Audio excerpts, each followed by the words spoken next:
Hello, welcome to Guide to the Unknown. I'm Kristen. I'm William. And we are back to scare you, to spook you, but to hopefully make you laugh at the darkness a little bit. Ooh, I like that a lot. Thanks. Laugh back the darkness.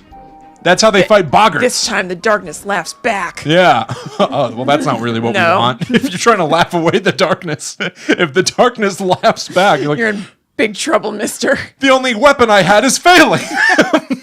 My sense of humor. Laughter. Yeah. Before we jump into the topics for this evening, even before we do our 2-sentence horror stories. Yeah, totally. I have a couple of quick things that I want to share. Yes, and I really want to hear them. With you and with our listening, viewing audience. Yep. Whoever you may be, wherever you may be. I did something cool in the past week, and something scary happened to me. Yeah, I can't wait. What do you want to hear first? I want to hear selfishly the scary thing that happened to you because I already know what you did in the past week. So get that off my mind. All right, fair enough. Okay. So I was home. I was alone. It was me and the doggy. Yeah. Allie was not around. Yeah. I was walking, picture this. This is, if you're watching this on YouTube, we're sitting in my little home office, my little home studio. I was walking out of this room and down the hall to like the kitchen or something. Who knows? We still have our Christmas tree up. Yeah. Haven't taken it down. It's the end of January. Correct. When you're listening to this, it's the beginning of February. The tree, I guarantee you, is still up. Yeah. I was walking past the Christmas tree. It's a fake tree. And I hear a scratching sound. That's definitely coming from the tree. It's obviously the sound of something moving through the fake pine needles of the Christmas tree. Do you think it was like Christmas Vacation where a squirrel was going to come flying out at you? That was the first thing that I thought, for sure.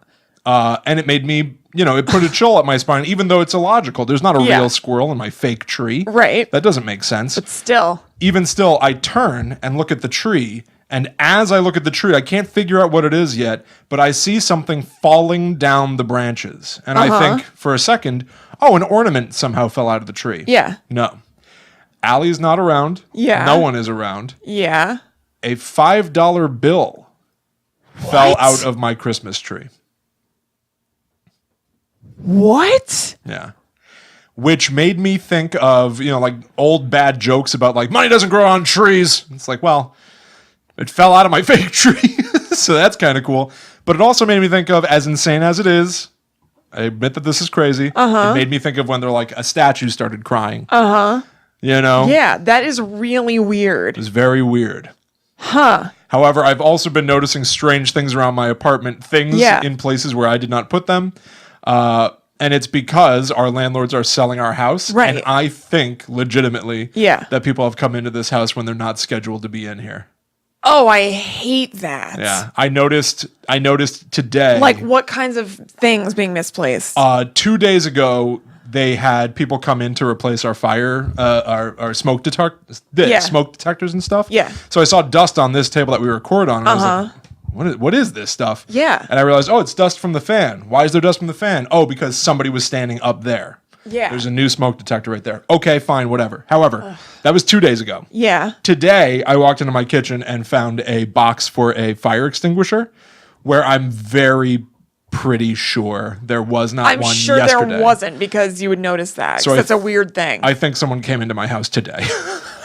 Ew, I hate that. I cannot wait for you to blow this pop stand. Neither can Willie. I can't wait to get out of this house. That is so annoying and creepy and invasive. Yeah, it is. They shouldn't be allowed to do that. I agree.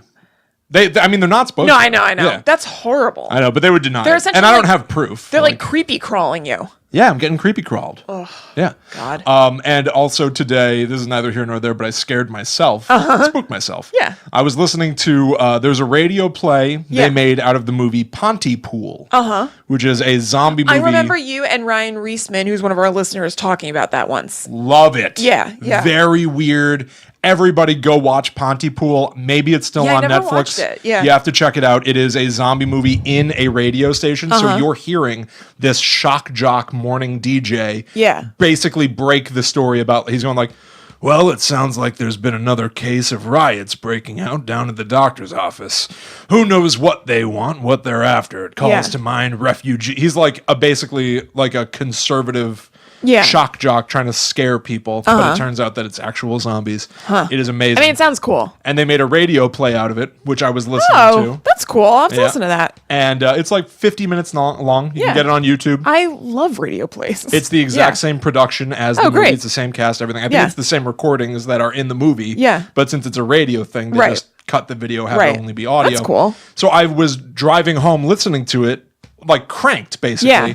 And the ambiance created of listening to this basically like War of the Worlds broadcast. Yeah. Really that would get me freaked out. It got me in a very paranoid mood. Yeah. And then I came home and it's all dark out because it's winter. Yeah. That story takes place in a town in Canada that's all dark in the morning because it's winter. Yeah. And I'm walking the dog and really looking down those thin alleyways between houses, the driveways that just turn to black after 30 feet for some reason. Those creep me out. And also, I don't know if you know this about the town that we live in.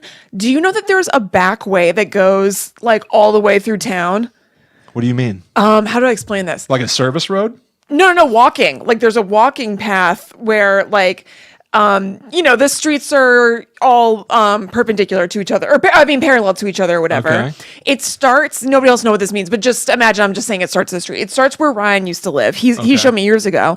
And then some of it is just kosher, but some of it kind of like goes through backyards or goes like on the side of houses. I don't like and it. you can walk from one end of town to the other. I don't like it. That's my point. It's very creepy. I don't need that. Yeah. Crazy. My neighbor, anybody who listens to It doesn't come here where you live, but yeah, it's really weird. Yeah. We did it one time. It was weird. That is weird. Yeah. I don't like that. I don't like the idea of looking out your back window and being like, oh, there's a person. I don't know how to explain it. It's not exactly that. It's more like kind of on the side. I think there was one point where or a couple points where you're sort of in a driveway, but it's not.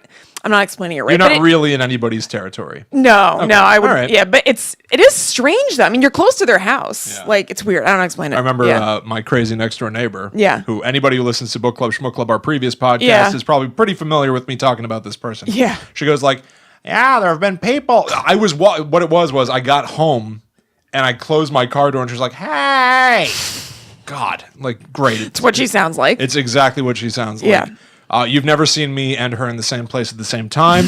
My voice is that accurate. I might just be her.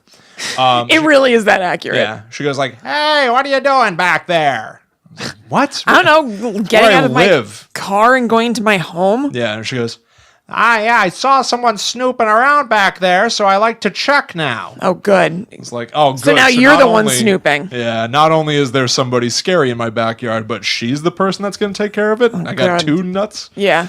Don't need it. Okay. Okay.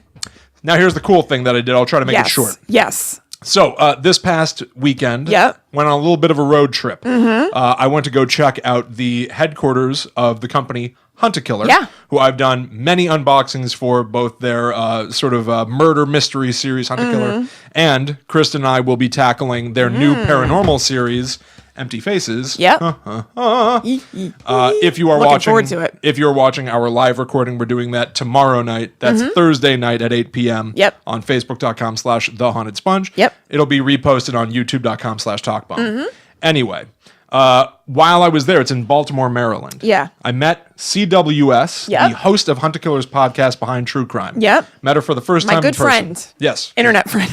Yeah, but that's the thing. But yeah. Up to this point, only internet friends. I've Yeah. spoken to her many times because of our work through Hunt-A-Killer, but had never met her. Finally met her in real life. Yeah.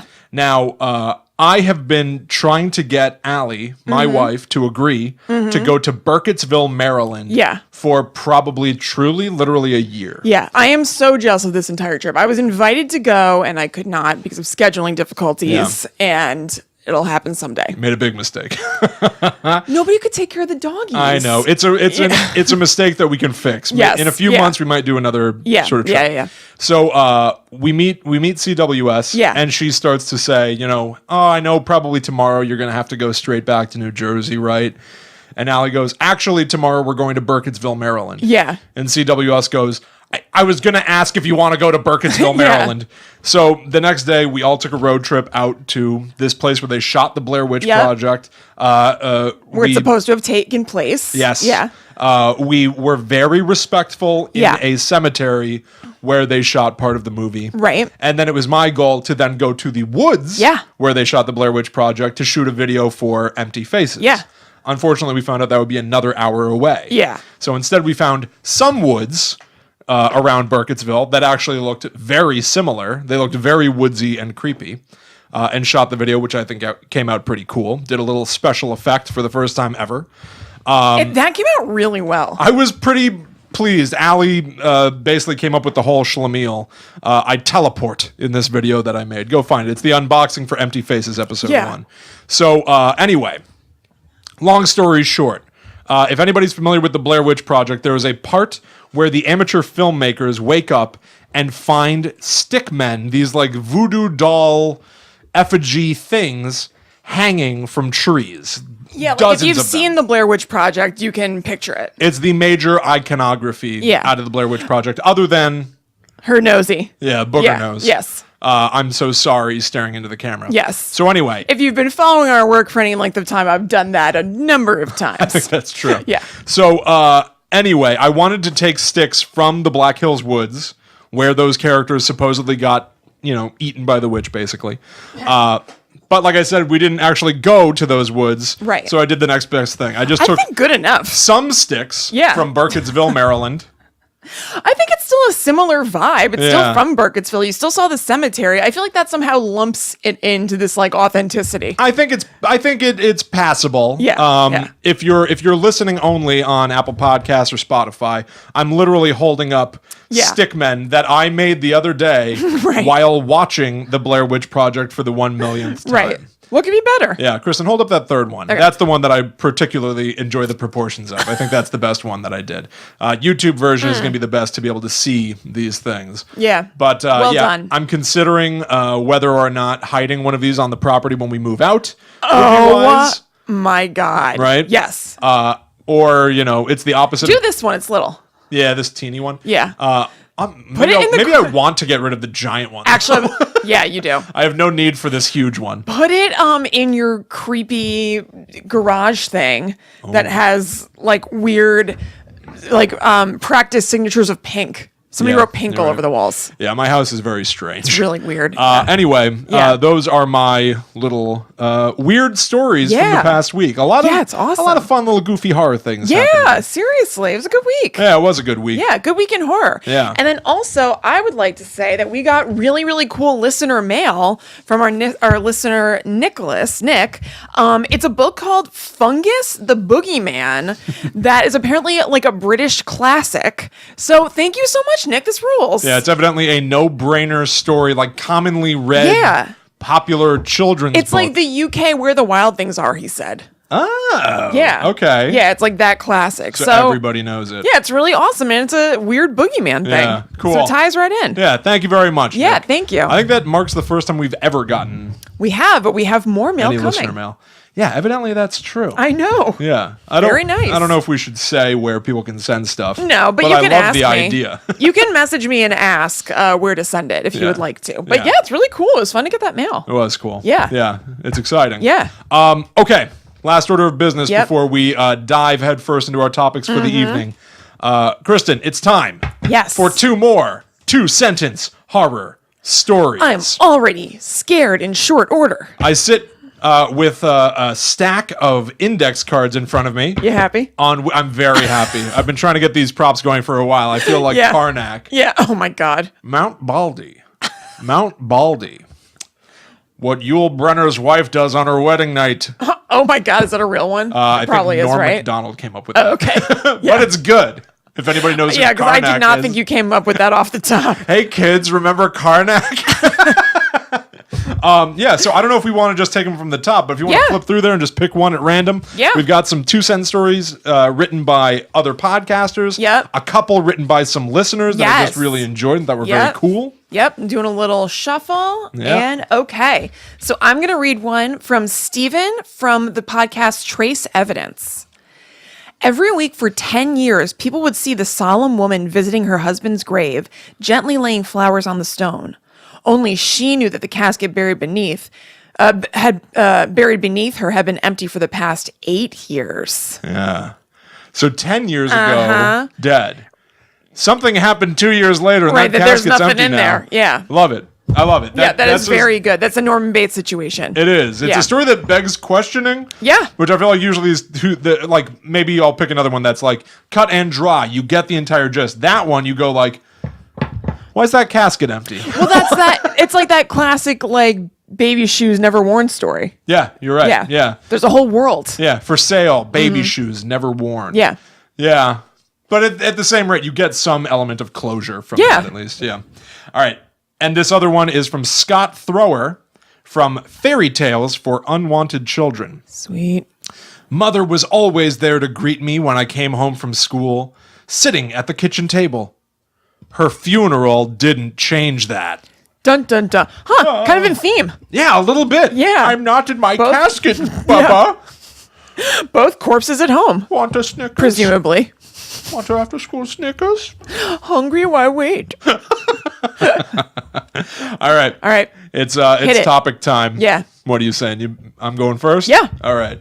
We picked a theme for this week's episode. Yep. The theme being the true stories behind horror movies.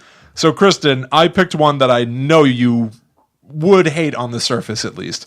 I'm going to tell you the real inspiration behind A Nightmare on Elm Street. I knew it as soon as you said that I would hate it. And also I didn't go into it, but I came across that there was a true story behind it in my research. It doesn't go the so way I that saw you his think. disgusting face a bunch of times. It doesn't go the way that you think. Okay. A Nightmare on Elm Street, for the people that don't have this all categorized in their heads, that's the Freddy Krueger slasher series. I know a lot of people, like, I'll do it too, where I'll be like, Friday the 13th, who's that, Mike Myers? Yeah. Like, all the names get Well, jumbled. you dolt. Yeah, well, you know what? It's Mrs. Pamela Voorhees. Whoa! Yay.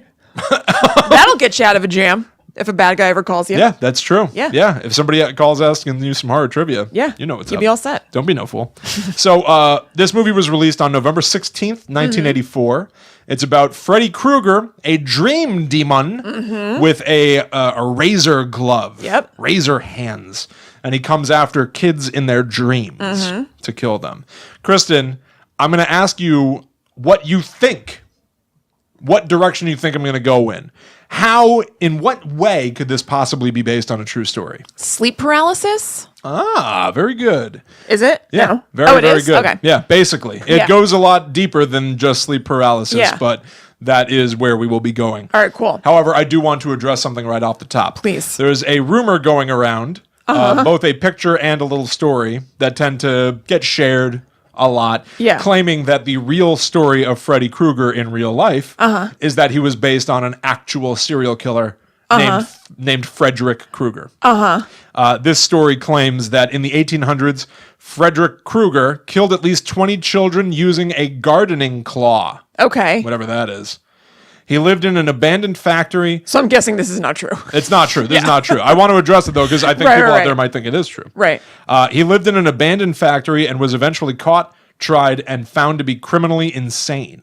He spent the rest of his life in jail, eventually dying in his sleep at 72 years old. And back in these days, in jail, you wore an olive green and red striped shirt, and that's where it comes from. That's right. That's true. Also, one of the alternate explanations that he really liked olives and red peppers. Or olives and pimentos, And he became what he Isn't eats. that more natural? Yeah, that probably makes more sense. And it's the origin of you are what you eat.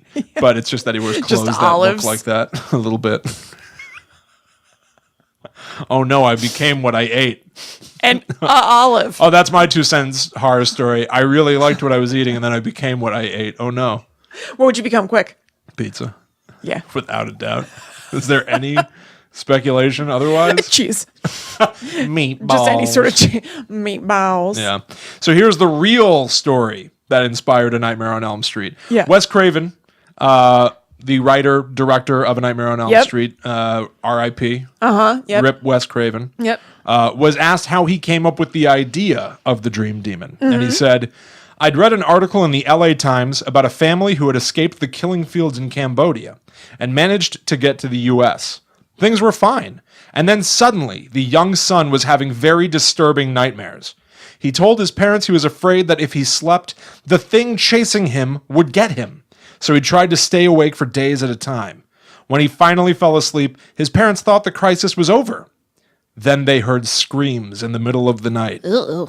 By the time they got to him, he was dead. He died in the middle of a nightmare. He was a youngster having a vision of a horror that everyone older was denying. That became the central line of Nightmare on Elm Street. So wait, how did that kid die, actually? Do you know? I do know. Yeah. Now, it seems that Wes Craven maybe got his wires crossed. The story that he is referencing appears to exist. Yeah. It is not about a family where the boy was having night terrors and claiming that something was chasing him, whatever. If that is true, I did not find the evidence. What I did find was a different LA Times story about a real-life phenomenon that was occurring and possibly still is to a particular group of people.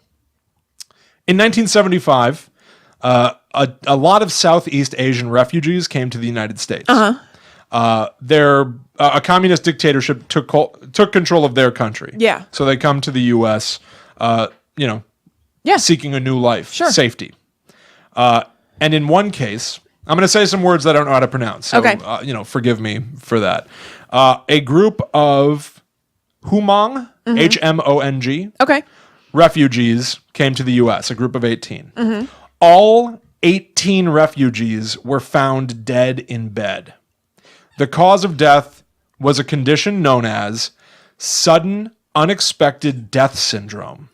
What? They seem to have literally died of fright in the night. Oh my God. This is true. Yeah. You can look this up. It goes by many names. Yeah. Sudden unexpected death syndrome. Sometimes it is, I have it written down elsewhere. Like sudden unexpected nightmare death or something like that. Ugh. Oh, sudden unexpected nocturnal death syndrome. It also goes by. Oh man. In that culture, H-M-O-N-G culture, a spirit known as Da Cho takes the form of a jealous woman and brings men to the spirit world while they sleep. Some men are known to dress like women before they go to bed in order to fool Da Cho.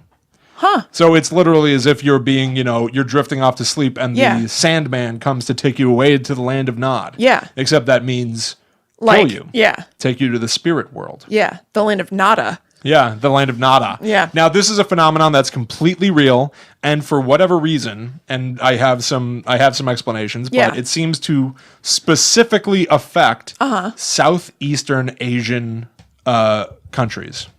That's so weird. Yes.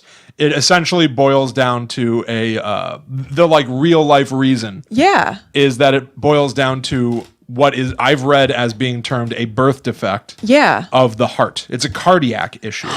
Yeah. Wow. Now, a lot of people theorize that this happened to some of those refugees that came to the U.S. because of the added stress of their situation. Yeah. There are some people that say that I read parts of a book that I'll reference in a little bit. I literally tried to read this book, basically, that explains what's going on. And some of the theories were that these people from the HMONG, Hmong,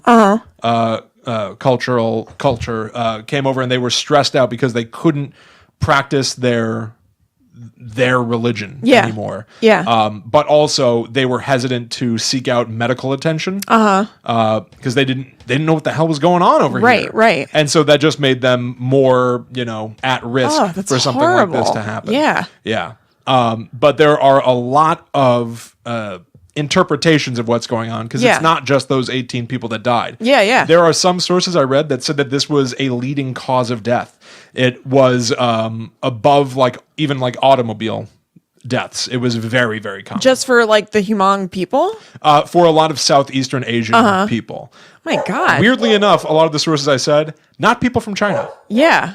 So not really sure what the deal is with that. But a lot of these must be such a weird, specific heart problem. Yeah, I guess so. Yeah. Wow. It's probably some little teeny weeny thing that can make or break everything. I guess so. Yeah. So one of the things that I read was that it primarily seems to affect males. Yeah. Vast majority, it happens to males in their 30s.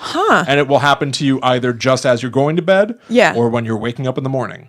Oh, man. Suddenly something is just wrong. That's horrible. Yeah. You just die. There are a lot of rumors in different cultures. Do they know if there's like suffering or anything, or do they just? It sounds like there's because if suffering. you're dying of fear. Yeah, well, that's part of because I was horrible. trying to figure out where does the nightmare part come from then, because like these people are dying in their sleep. Right. It turns out the rumors of the nightmares came because anybody who was around would hear the person that was Like screaming. Obviously in distress in some form.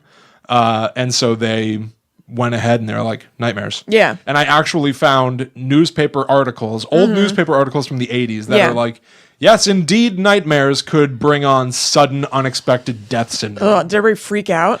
I mean, I would. Yeah. I don't know. Yeah, I've read accounts about like people that, if you're part of this, like this group, this ethnicity that for some reason is more at risk for sudden, unexpected nocturnal death syndrome. Right. I read that there was like a lot of worry. Yeah, I would imagine. Which, if stress is one of the things that might bring it on. Yeah, it makes it even worse. Absolutely. You got higher risk. So there are a lot of different cultural interpretations of what's going on. In the Philippines, it's because of a spirit known as Bati-Bat, which is also called a Bangungat, which is the Filipino word for nightmare. Oh, okay. Like this crosses everything. Yeah. Nightmares are associated with this. Yeah.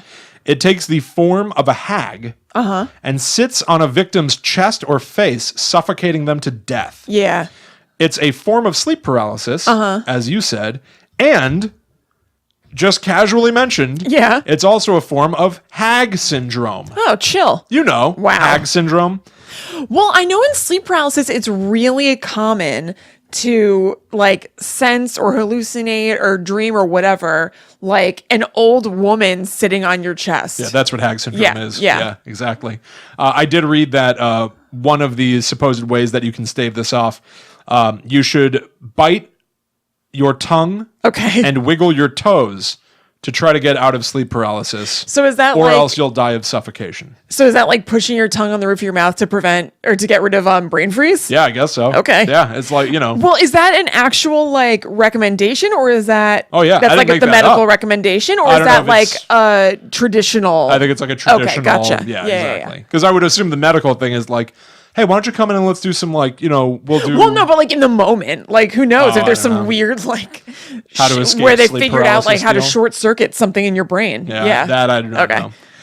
Now here are some quotes from LA Times articles, which are actually real. Yeah. The two I found came after A Nightmare on Elm Street was released. Yeah. So I'm still unclear. This is frequently cited as what Wes Craven was talking about. Yeah. However, I did not find the actual article he probably read. Everything that I'm citing here came after that movie was released. Okay. But it also speaks to the longevity of this issue. Yeah. That this was a problem that was in the news for years, for like a decade at least. So this is 1987 LA Times. The headline of the article, medical experts seek clues to nightmare deaths that strike male Asian refugees. It's crazy how specific that is. Yeah. A Dr. Robert Kirshner goes through basically what I just said about the different interpretations in the Philippines and stuff, and says, it all roughly translates to the same thing, nightmare death. Oh, God. Now, here's a crazy one that I forgot to say before. Now, it seems for some reason that people in China aren't affected by this, but they still have their own interpretation of what's going on. Yeah. And it's an amazing phrase. In China, it was called Bai Gui Ya. Again, I'm sorry about my pronunciation, which translates as crushed by a ghost. Oh, my God. How horrible is that? Way to make a bad thing worse. Yeah. If all of a sudden it's just you doing a show one week, you're like, oh, Will's not here. Yeah. You know, you got the old Bai Gui Ya. And also, if stress makes this like ostensibly worse, like to be worried about getting baguya crushed by a ghost disease, like that really ups the ante. Yeah, you're not gonna feel chill. It can't be some like weird word that you can't pronounce or something that you're just like, I don't really know what that means. If everybody around you has been crushed by a ghost, you're probably next. Crushed by a Ghost seems like a bummer spinoff of Touched by an Angel. Yeah, you're right.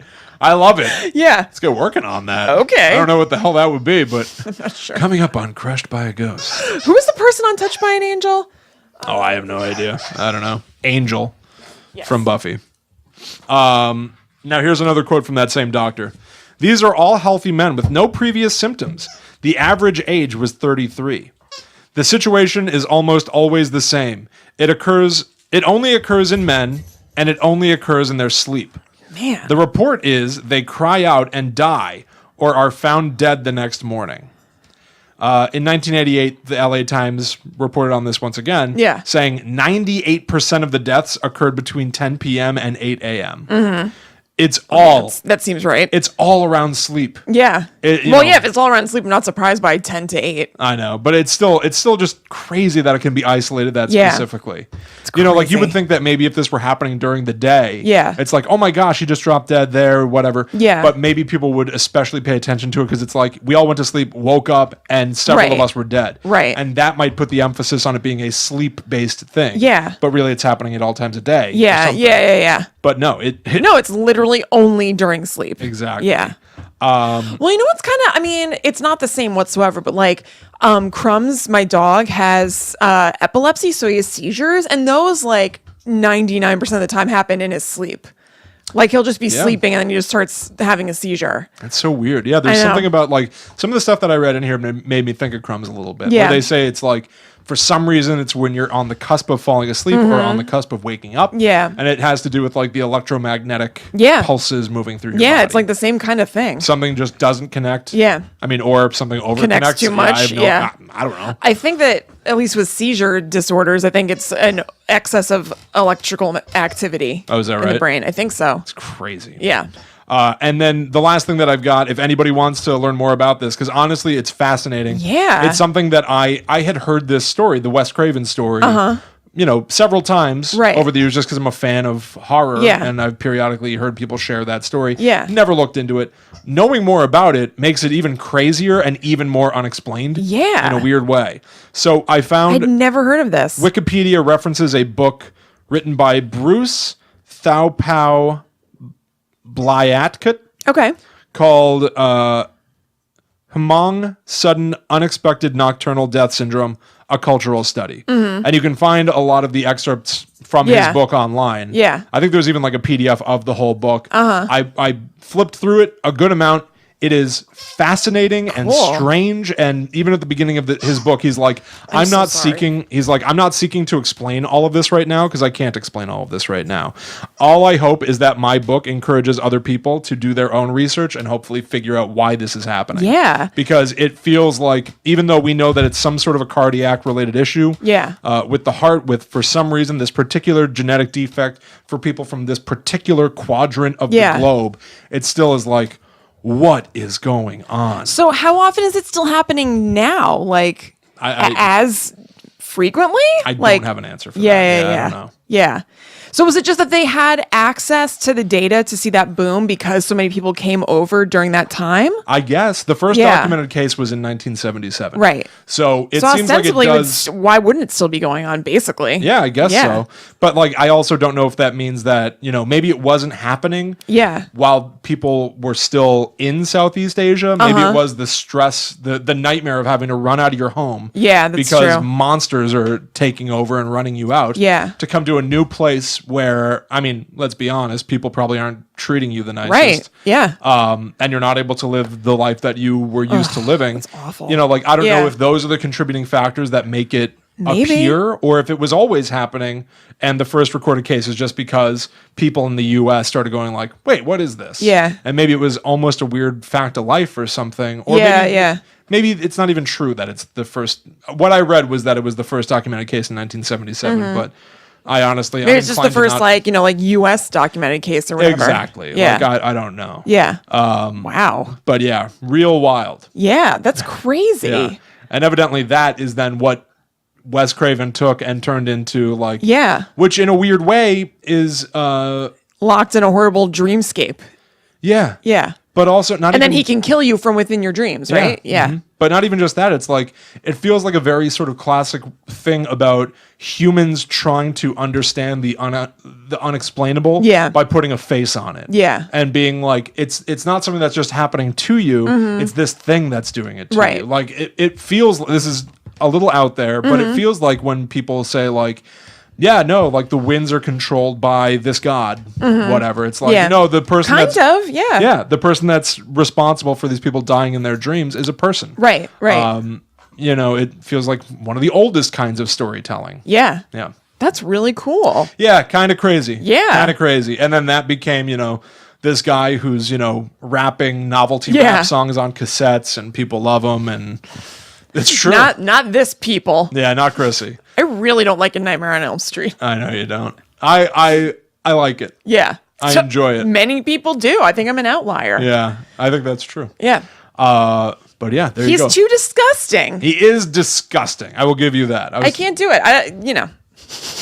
I'm well documented as being grossed out by gross people in movies. Sure. I think The Goonies is gross.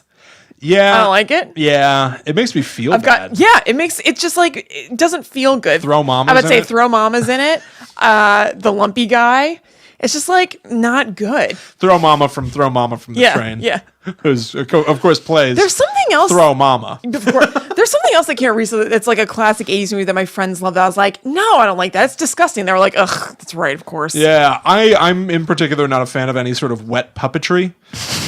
It seems like in the 80s there were a lot of stories about puppets. It's funny. I was thinking to myself, I feel like it's something like that, like a Jim Henson Dark Crystal thing or something. I've actually never even seen that. Willow? I've never seen that.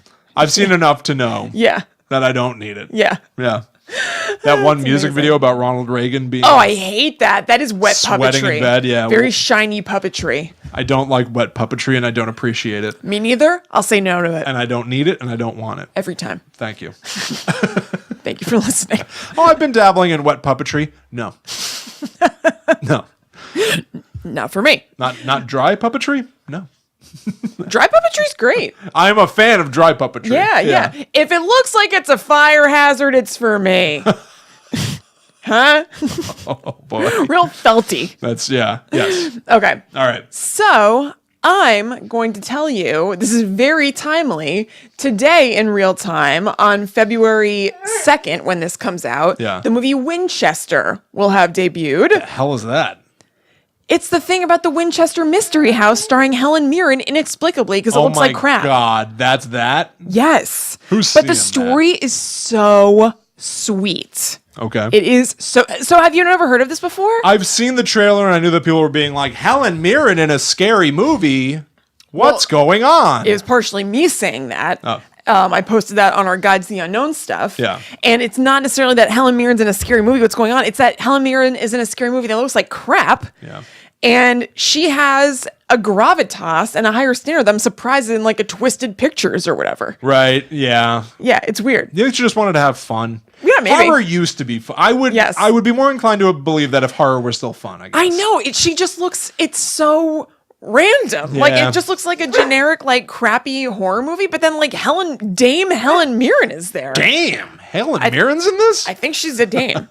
She's like a good, legit actress. And it's just with a bunch of like, weird horror people you've never seen before. Yeah. And it just looks like crap. It doesn't look good, but she's great. And the story is so interesting. So I'm disappointed. Well, maybe it will be good then. Maybe. I don't think it looks good. I'll see it. Not in theaters, but maybe she's taking a chance on people that don't have a big budget. Maybe. Because they have a fun idea. Maybe. Could be. I had no idea it was a real story though.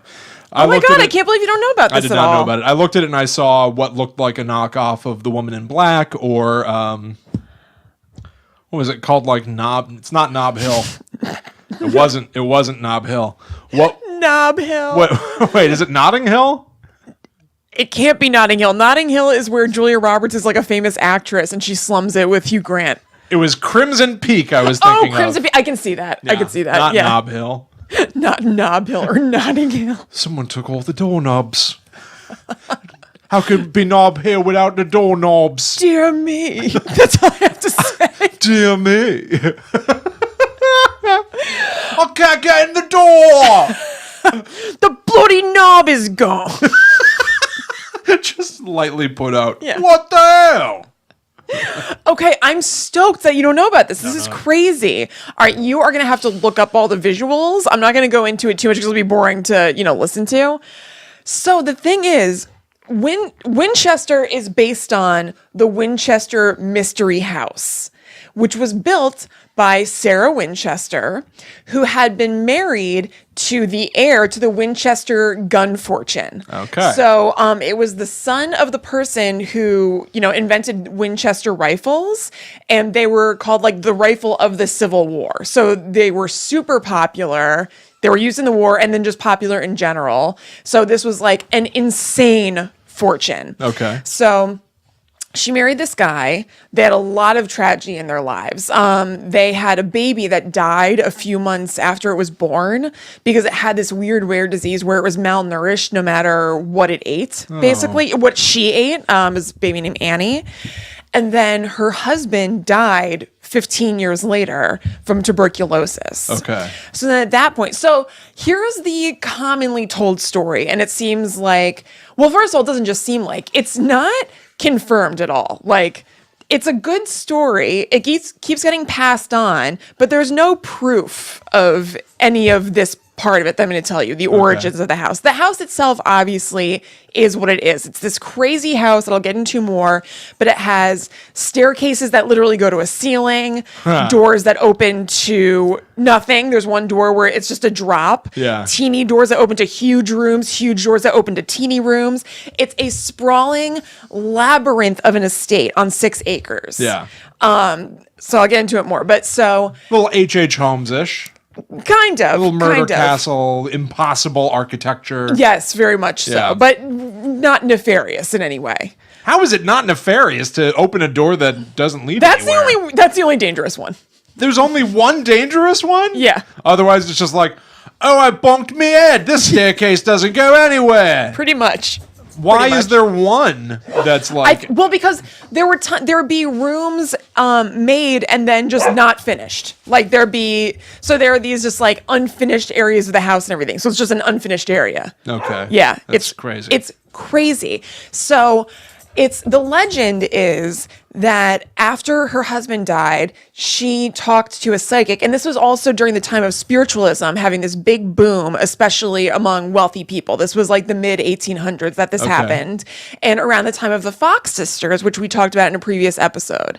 So the legend is that she spoke to a medium who told her that, and she thought she was cursed because her daughter died and her husband died. And the medium told her that she is cursed and that the ghosts of people who were killed by Winchester rifles she was cursed by them. So she needed to move out west. And as long as she built a house that she was continually adding on to, the spirits wouldn't kill her. Wow. So there are a few different versions of it since this is all just folklore kind of thing. So it's either that it was for the spirits to appease them, to give them places to go, or to get them lost because they'd be going up the stairs and there's just a ceiling there. That is awesome. That it's either to, so that she doesn't die or so that she lives forever, which I guess is kind of the same thing. Right. So she moved out to San Jose, bought a plot of land that I think had a farmhouse on it, and just started building onto it constantly. And she would draw up the plans and ideas for different rooms on like napkins and scraps of paper and give them to the workers. It's actually amazing. That's pretty like she was impressive. Incredibly creative. Yeah. Like some of the stuff is just like totally nuts, but some of it is beautiful. There were a lot of stained glass windows that she designed herself. Yeah. And there's a lot of really cool, creepy symbolism. So she loved spider webs. So there are a lot of windows that have that kind of like wrought ironwork in them that are spider webs. Wow. And then just, yeah. Like a Tim Burton dream. Yes. And so just weird rooms and stuff. And actually I have a description from the Smithsonian website about what the house looked like. So let me see. I guess it's not standing anymore.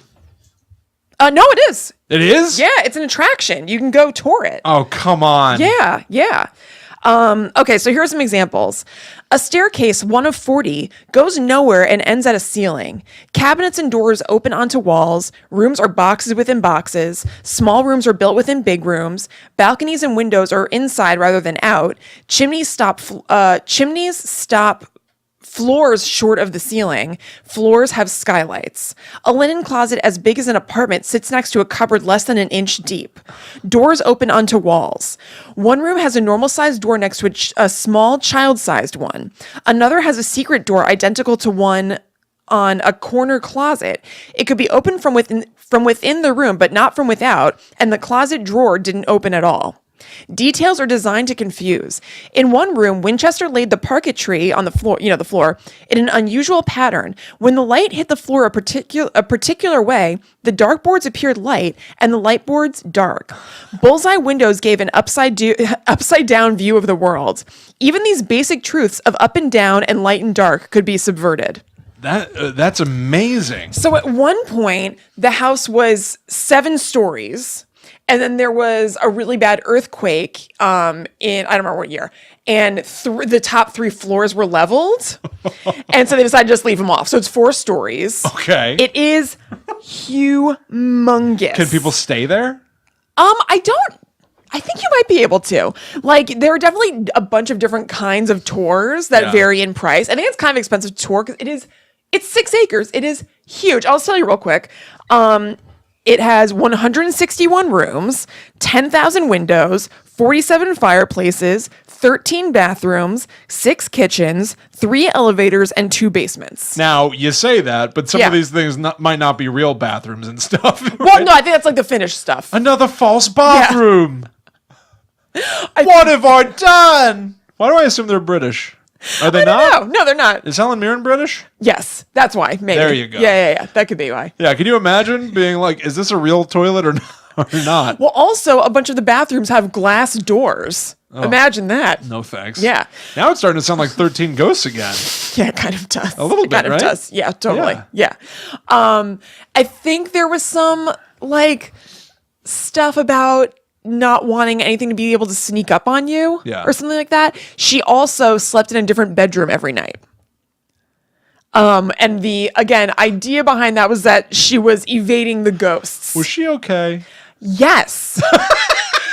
Yes, she was. All right. She was quite sane, just eccentric. She was really smart. So here's where some of the folklore behind it, and legend behind it, I should say, differs from reality. Okay. So first of all, the legend is that she was this crazy widow driven mad by grief and dealt with her grief by doing all this stuff, and she went crazy, and that she did seances every night. Well, what order should I do this in?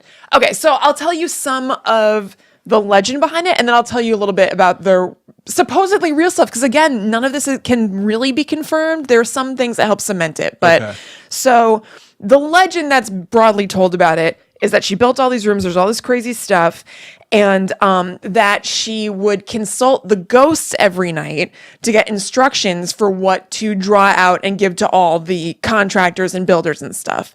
So she had wait, say that again. She got instructions from the ghosts? Yes. How is she tricking the ghosts then? She would have a seance every night. But then how... It's very conflicting. Yeah. Yeah, so that's what I'm saying. We don't know if this was built to evade the ghosts, to appease the ghosts, and they would like it and work with her on it. Oh, so no one, even on that very basic point, I guess I've been taking it for granted that it's definitely supposed to confuse the ghosts. No, because that seems coolest, number one. Right. And it would make sense because it's so weird and topsy-turvy. So it's like, hey, ghosts, you're not tethered to the physical world. Mm-hmm. Are there crazy physical structures that you'd like to explore with your ghosty body? I guess. It's like an upside-down staircase would be fun. Right. Okay, I'll build that. Because otherwise it doesn't make sense to be like, I need to find a way to trap all these ghosts and get them lost in my house.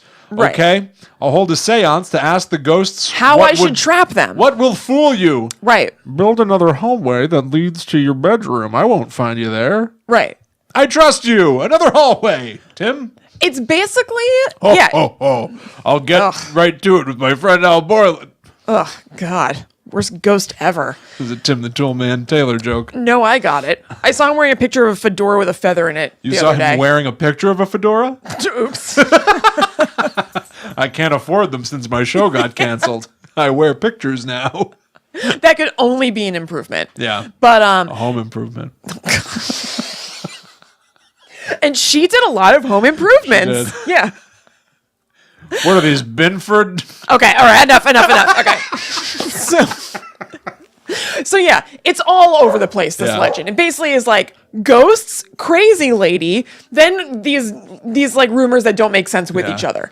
So it was said that she had a seance room, which was called the Blue Room, that she would go into at midnight, ring a bell to invite the ghosts to come, have a seance by herself. She's also, and this is a fact, she was very reclusive. Like, she didn't really interact with her neighbors or people around or anything. She wasn't fully reclusive. Like, she wrote letters to her family, which is where we get some facts. Okay. But she wasn't having visitors and stuff. Yeah. So yeah, she'd ring a bell to invite the ghosts in at 12 o'clock in the seance room. She used a Ouija board. Again, this is all legend part. And then at 2 o'clock, 2 hours later, ring it to usher them out. It was like, our time begins, our time ends. That's awesome. I know. And then she would give the instructions to the builders of stuff to do.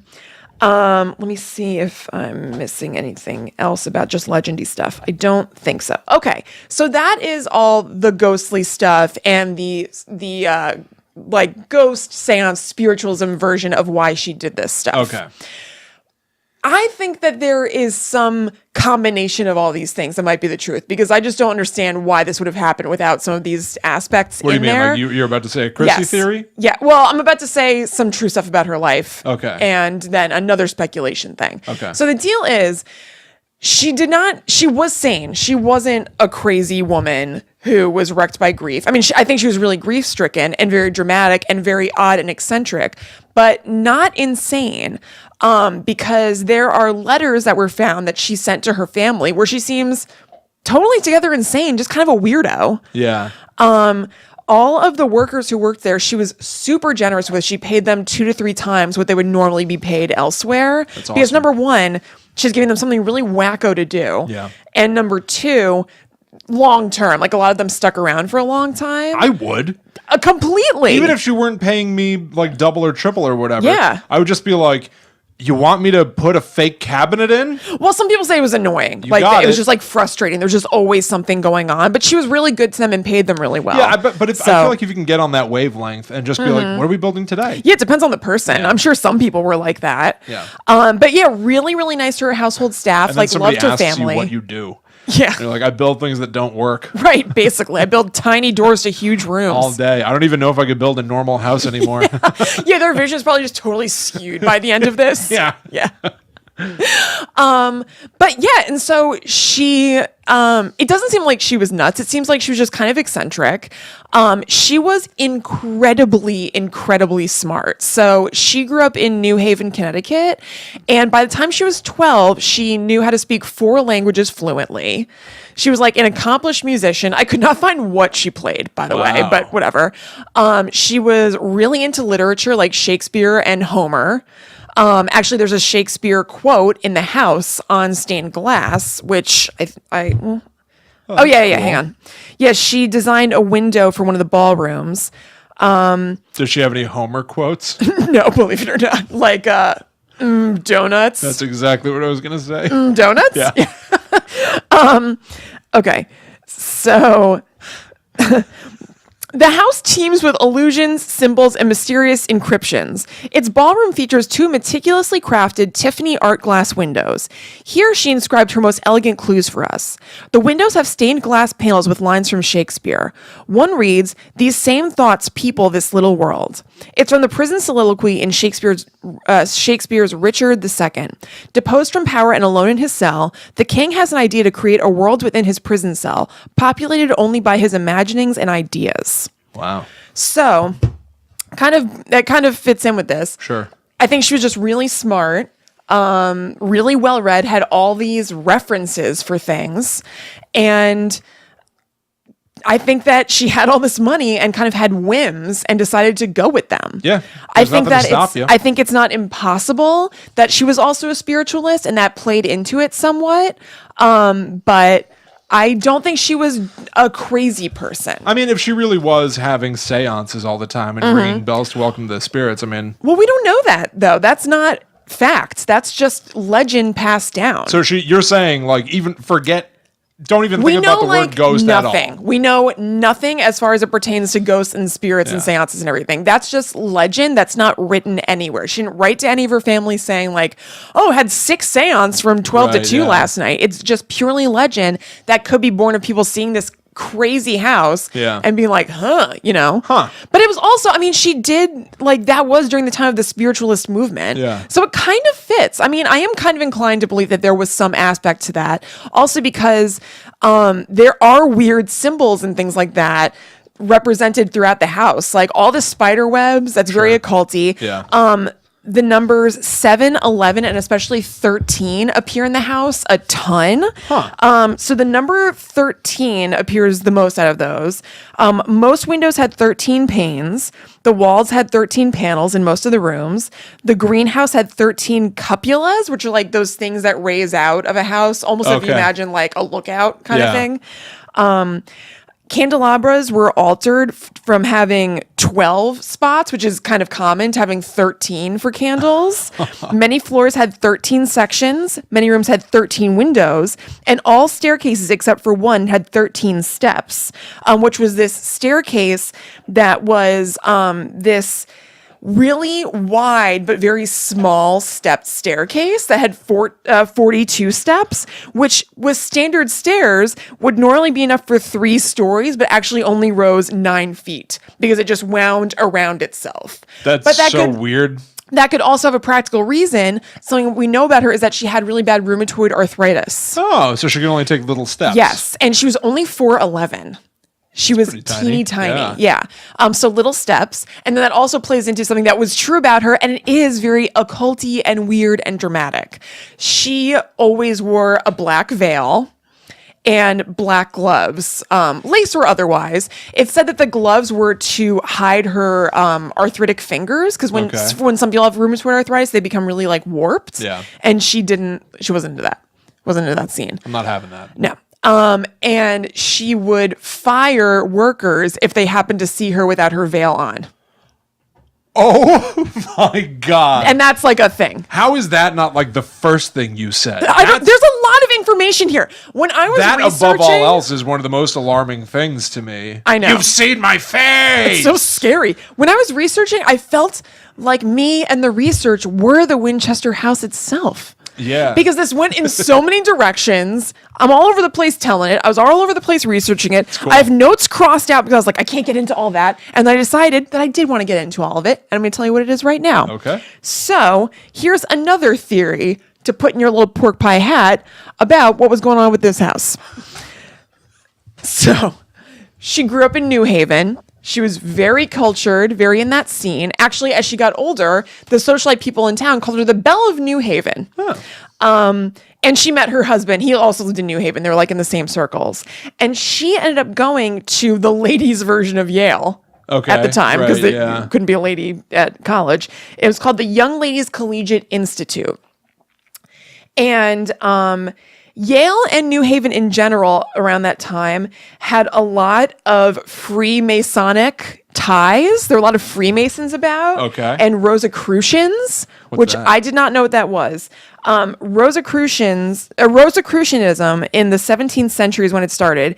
It was a European cultural movement that claimed that they knew of an esoteric order to the world, concealed from the average man, that provides insight into nature, the physical universe, and the spiritual realm. Now, there was some crossover between Rosicrucianism and Freemasons. I guess there's some rumors that a Rosicrucian started the Freemasons. But either way, there's some crossover. And one of the, sects of it, you could say, were the Rose Cross Freemasons. And 2 of the most highfalutin professors or administrators at the Yale Lady College were Rose Cross Freemasons. Freemasons. So there was just a lot of this information and influence around, basically. And there were a lot of things in the house that seemed like they could be Freemasonic symbology. So there are... there's the idea that this is all ghost and seance and spiritualism based. There are ideas that it's rooted in Freemasonry and that the house is some sort of like Da Vinci Code-esque place that has a bunch of clues. There's even a theory that is too outlandish to me, that she built and left the house as a sort of puzzle to be solved that had to do with Freemasons and stuff. I mean, that's the kind of thing that's cool, but I don't know how actually practical it is. I don't think so. I feel like people don't really typically do stuff like that. I don't think so. You want them to. Well, also, for it to be a puzzle that would all work, she would have to have planned that all out from the get-go, not be adding on random rooms and then be like, no, never mind, I don't like that one, seal it off. Exactly. Like, that would mess up the whole puzzle. That's the kind of but thing it's that cool to think about. People really latch on to as being like, wow, can you imagine? She must have been dedicated to this singular idea. Right. That she would, construct a puzzle, but it just doesn't feel like that's something that actually somebody spends their whole life doing. No.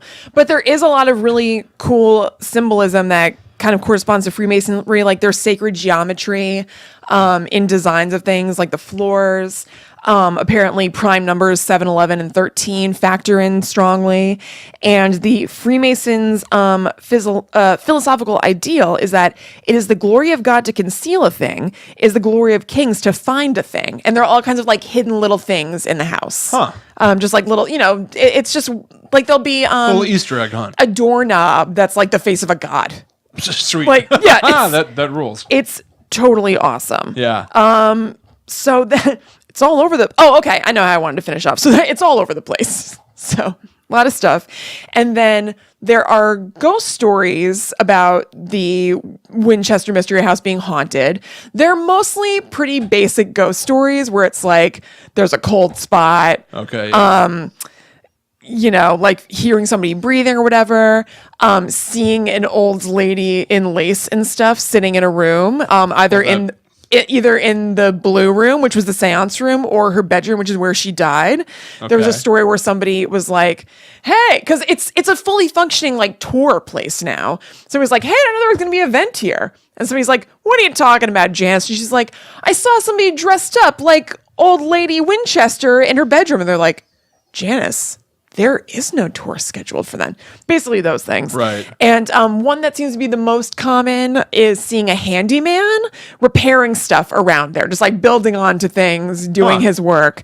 And when it's in the basement, he's seen pushing a wheelbarrow. Yeah. So that is the real life, fully awesome story behind this movie that doesn't look so good called Winchester that comes out today when you're listening to this. Wow. Yeah. I mean, I can't believe you didn't know about this. I did not know also, about it. Harry Houdini visited the Winchester Mystery House like right after it became a place that you could visit, which was in like 1924. And it said that he named it the Winchester Mystery House. It was just called like the Winchester House or whatever. Okay. Yeah. All right. When she died, she left her possessions to her niece and also divided up money between family members and had set up a research center for tuberculosis and chest problems at Yale that is still there. It's the Winchester Chest Place, which is hard to say. Wow. Well, Yeah. that's cool. I know. She seems like she was not crazy, just odd. Yeah. Nothing wrong with odd. No. Love odd. There were also rumors that she liked the fact that she kept people employed, like that she was employing all these house workers and everything. Because I think her dad was a carpenter and he was out of work a lot. And she appreciated the fact that she was giving these people work. Yeah. Oh, and then another thing that ties into her just being just kind of an odd duck, but not having either ghosty ideas or Freemasonry ideas, is that she was definitely a loner. Like she didn't want to have a lot of visitors or anything, even with her family. She would write to them and she loved them, but she didn't really want them to come by. Yeah. And that was an excuse to not have people over because she'd be like, oh, the house isn't ready yet. It's just always being worked on. Yeah. But then why are you building like such insane things? So it's not just that. It's not just that, but it Yeah. is funny to be like, I don't want to just come right out and tell them not to come over. I better come up with some insane reasons. Yeah. Like my house is 100% of the time under construction. Right. I better build a skylight that goes to the floor of another room. Yeah, better build another fake chimney Yeah, exactly. so that I can just tell my cousin that she can't come over for supper. Totally. Yeah. Yeah. So this reminded me of something that I have been wondering about for a long time. I originally thought it was an H.H. Holmes reference, but it didn't seem to line up once we learned about H.H. Holmes. Yeah. There is a book about, it's a comic book. It's a series written by Alan Moore, who's a very famous comic book writer. It has to do with this. Really? It Yes. does? Yeah. I thought so. Swamp Thing. Yep. Yeah. So in Swamp Thing, They're in, I think, the bayou in Louisiana, and there's an entire chapter about this impossible house. Yeah. This gigantic mansion with, doors that open to nowhere, staircases that lead to nothing. Yep. And some sort of horror thing happens in there. The Swamp Thing books are very, insanely steeped in, trippy psychedelic horror. Yeah. And so I thought it was H.H. Holmes, because at the time, all I knew about him was Murder Castle. Right. And building trap rooms and stuff like that. But no, as you're telling the story, I realized, no, I guess that's a Winchester mansion thing. Maybe it literally is the Winchester mansion in the book. Because I for sure wouldn't have remember. I wouldn't have picked up on the reference. I would not have understood that. Yeah. Well, there are a lot of things inspired by it. Like Stephen King wrote a book called Rose Red that I haven't read it before, but it's about an impossible mansion basically, and also the dimensions don't make sense. Kind of like in the movie The Shining, the theory around that about how Danny is going around on his tricycle in ways that would be impossible for the layout of anything, basically. Yeah. But in Stephen King's book, Rose Red, that is the case. Like the inside is bigger than the outside, basically kind of thing. All right. Which is also, well, I don't want to spoil another book. Well, I guess that spoils that. Well, whatever. Anyway. Yeah. So it's cool. Yeah. It also feels like it should be a cool movie. Like this should be an awesome movie. I mean, I still want to see it. It just looks like kind of, you know what? I guess Helen Mirren bumps it into a higher standard category for me, because because I've known about this for a long time, the Winchester Mystery House. When I heard there was going to be a movie about it starring Helen Mirren, I thought it was going to be like, like a Martin Scorsese, like good quality, like kind of historical but also creepy thing. I didn't know it was going to be a horror movie just like randomly starring Helen Mirren. So I bet if she wasn't in it and I just saw the trailer for it, I'd be like, oh yeah, I'm going to see that. But I think because my expectation was that it was going to be like, this is like a good movie, it messed it up for me a little bit. Yeah, I guess everybody that I've heard talk about it is like, is she somehow desperate for money? So everybody assumes that somehow she is... She's definitely not desperate for money. I know. There's no way. Yeah. So, everybody seems to be assuming that it's a piece of crap. Yeah. And that she's in it for, reasons that, she got dropped in a contract. Unknown. Yeah. Maybe it's good. Who knows? Maybe it is. Even if there's, a single scene of her being like, well, I've built this entire house so ghosts can't find me. Right. And it's working out nicely and goes to sleep. And then a ghost is, near her and she's like... They found me. Yeah. More rooms. Yeah. That has a lot of scary potential. I mean, honestly, the reason that story grew, if it's not true, is because it's a totally sweet story. It's a cool idea. It's a very cool idea. The idea of a ghost just being like, I think I found you. Yeah. Oh, and no. Then you're oh, no, in the next morning, we got to build more rooms. Yeah. Stat! Yeah. That's the ghost got awesome. too close to me. We got to make it trickier. Yeah, totally. It's cool. I know. Very cool. I know. I love it. So everybody go online and look up Winchester Mystery House. There are a lot of pictures of it. It is so cool. And then tell me how the movie is. I'm probably not going to see it. I'll watch it at home for sure. I don't know. I don't remember when I heard about this, but I've loved it for a long time. It's really cool. So I'm very interested, but I'll probably watch it at home. Yeah, I had no idea. Yeah. Sweet. Cool. There you go. Yeah. Bam. Boom. Look at your brains getting all big. Yeah. As big as the inside of a house that's impossible for the outside. That's right. Yeah. That brings us to the end of another chilling episode of Guide to the Unknown. That's right. The origins of A Nightmare on Elm Street. Yep. And Winchester. Mm-hmm. So good. I know. So cool. Yeah. All right. We're going to go away now. Yes. We'll be back in 1 week for another terrifying episode. If you enjoyed this show, please consider doing all the things that people typically ask you to do at the end of a podcast. Yeah, you know what podcasters ask you to do. Yeah, go review us on iTunes. 5 stars. I'm not even gonna be coy about it and be like, just write us a review. Give us 5 stars. Yeah, who wants people to write bad reviews for them? Yeah. Write a real good one. Please. Yeah. If you're watching this on YouTube, hit the thumbs up button. Make sure you subscribe. This show always ends up on youtube.com/talkbomb. So check that out. You get visual guides, stuff like that. Yeah. Make sure you check out Guide to the Unknown on all social media. On Instagram, Twitter, and Facebook, we are at GTTUpod. Yep. There's a secret Facebook group. Yes. Where you can talk to other listeners of this show. And, of course, if you haven't had enough of us, you can talk to me and old Chrissy. Yep. I am on Instagram and Twitter at ChillinKristen. I am at Haunted Sponge. Meh. So we will see you next week when we will once again convene to get creepy. That's right. But until then, we must travel back to the netherworld via staircases to nowhere, but probably down. go we? You can also go up. To the netherworld? Yeah, I guess you can. Yeah, like Isn't up to the nether stars. down? Nether. Like your nether regions. Yeah, those are down. Yeah, so the netherworld. Yeah. It's down. We're Okay. taking those stairs down. All right. Yeah, we are. All right. yeah. Bye-bye. Bye-bye.